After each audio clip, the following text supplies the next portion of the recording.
chers élèves. Aujourd'hui, on va commencer une nouvelle leçon, classification des substances.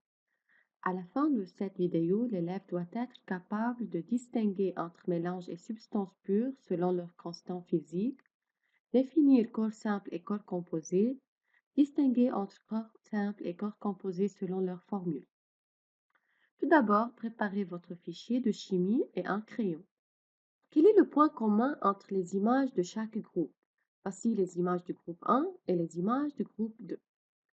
Chaque image du groupe 1 est formée d'une seule substance, alors que chaque image du groupe 2 est formée de deux ou plusieurs substances.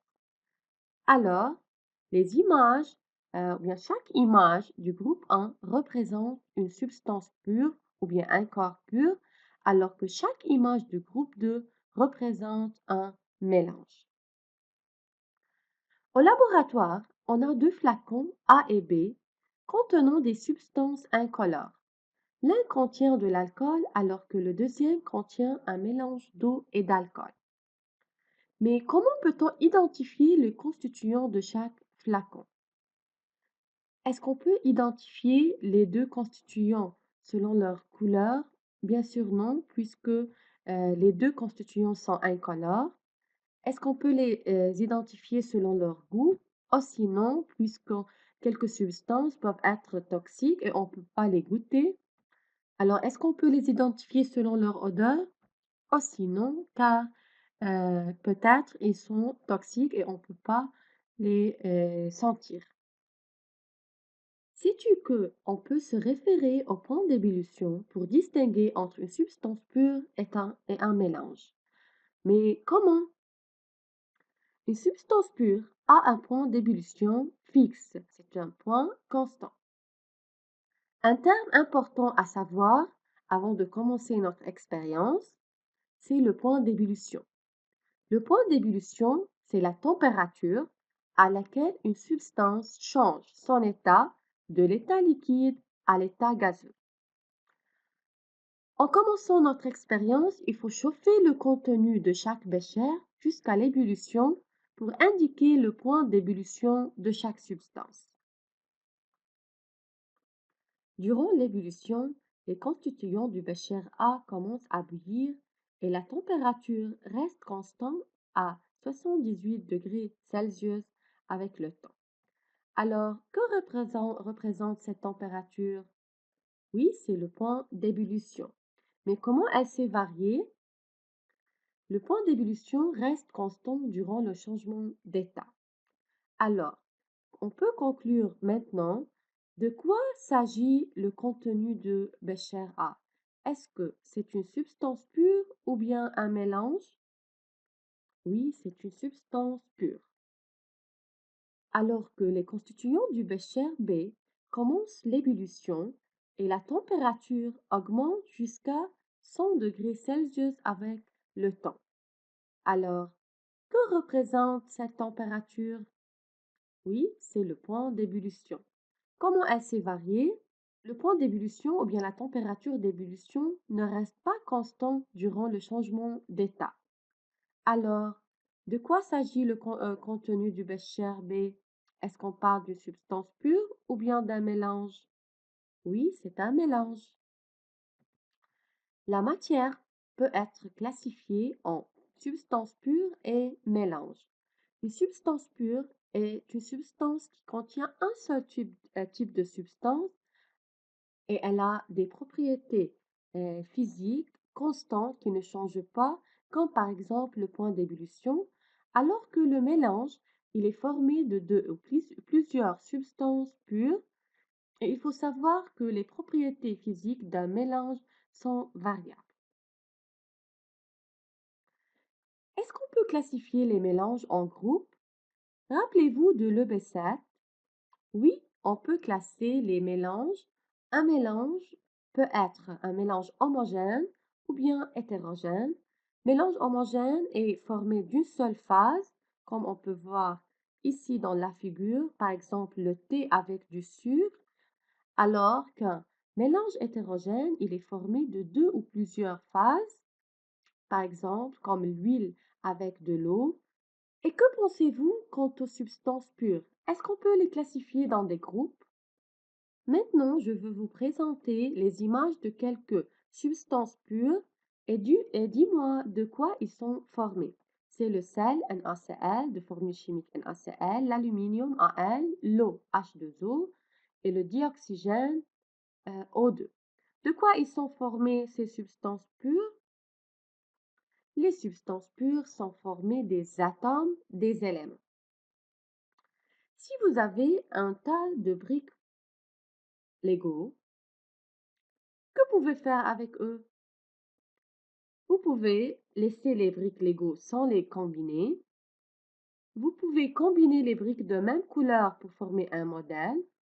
Ou bien, vous combinez les briques de différentes couleurs ensemble pour former un modèle. Mais comment le brique Lego ressemble-t-il à un élément? En fait, on peut dire que chaque brique de Lego représente un atome d'un élément. C'est la plus petite pièce de Lego. Elle peut être représentée par un atome d'un élément. Différentes couleurs représentent différents éléments. En fait, les éléments se trouvent dans la nature sous forme libre, à l'état libre, ne se combinent pas ensemble, comme le hélium ici, on peut le voir, ou bien sous forme des atomes d'un même élément qui se combinent ensemble, comme le O2, dioxygène, ou bien sous forme des atomes de différents éléments qui se combinent ensemble, comme le H2O. On considère deux atomes de même élément, oxygène. Qu'est-ce qu'ils ont fait? Oui, ils ont formé le O2 ou bien le dioxygène. Alors, qu'est-ce que vous avez remarqué? Des atomes d'un même type d'élément se combinent ensemble. Donc, le dioxygène est un corps simple. Mais qu'est-ce qu'un corps simple?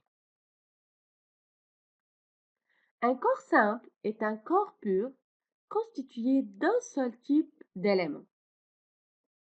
On considère deux atomes d'hydrogène et un atome d'oxygène. Regardez, qu'est-ce qu'ils ont formé? Ils ont formé le H2O, l'eau. Donc, quelle conclusion peut-on tirer? Les atomes de différents types d'éléments peuvent se combiner ensemble. En fait, l'eau H2O est un corps composé. Mais qu'est-ce qu'un corps composé? Un corps composé est un corps pur constitué de deux ou plusieurs types d'éléments. Donc, on peut faire une classification pour les corps purs. Les corps purs peuvent être des corps simples ou bien des corps composés. Un corps simple est formé d'un seul type d'élément, comme on peut voir ici, le hélium, un atome libre, H2, O3, le O3, alors qu'un corps composé, il est formé de deux ou plusieurs types d'éléments, comme par exemple le NH3. Ici, le carbone, il est combiné avec deux atomes de l'élément oxygène. Jusqu'ici, nous avons appris comment distinguer un corps simple d'un corps composé selon leur constitution. Mais comment distinguer un corps simple d'un corps composé selon leur formule maintenant? Ouvrez votre fichier de chimie à la fiche 10, page 24, lire l'introduction, puis résoudre les questions. Voici quelques exemples de corps purs classifiés dans deux groupes. Dans le groupe 1, on peut voir que tous ces corps purs sont formés d'un seul type d'élément. Hydrogène ici, O2, Al, F2. Alors que les corps purs du groupe 2, comme le HCl, il est formé de deux types d'éléments, hydrogène et chlore. Pour le dioxyde de carbone, on a le carbone avec l'oxygène. Dans l'eau, on a hydrogène avec oxygène. Dans le chlorure de sodium, on a le sodium avec le chlore. Et ici, on a l'hydrogène avec le phosphore et l'oxygène. Donc, tous ces corps purs sont formés de deux types d'éléments ou plus. Alors, prédire le critère selon lequel ces corps purs sont classifiés dans les deux groupes ci-haut?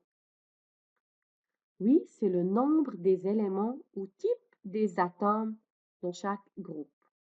Maintenant, soulignez les définitions des corps simples et corps composés et il faut que vous les étudiez. Numéro 2, en se basant sur ces définitions, donnez un titre à chaque groupe. Quel titre peut-on donner au groupe 1 où tous ces corps purs sont formés d'un seul type d'élément? Oui, c'est le corps simple, les corps simples. Alors, et dans le groupe 2, quel titre est convenable ici avec des corps purs formés de plusieurs types d'éléments? Oui, c'est les corps composés. Maintenant, classifiez les corps suivants en corps simples ou composés. On commence par le chlorure de potassium, KCl. On a le potassium et le chlore. Alors, combien de types d'éléments? Oui, il y a deux types d'éléments. Puisque deux types d'éléments, alors c'est un corps composé. Le soufre, est-ce un seul type d'élément? Alors, c'est un corps simple. Dibrom, Br2, combien de types d'éléments? On a seulement le Br, brome, alors c'est un corps simple. Carbonate de calcium, c'est ACO3. Regardez, on a le calcium, le carbone et l'oxygène. Plusieurs types d'éléments, alors c'est un corps composé. Sulfate de calcium, on a le calcium, le soufre et l'oxygène. Trois types d'éléments, alors c'est un corps composé aussi. Le sodium, Na, un atome libre, un seul type d'élément, alors c'est un corps simple.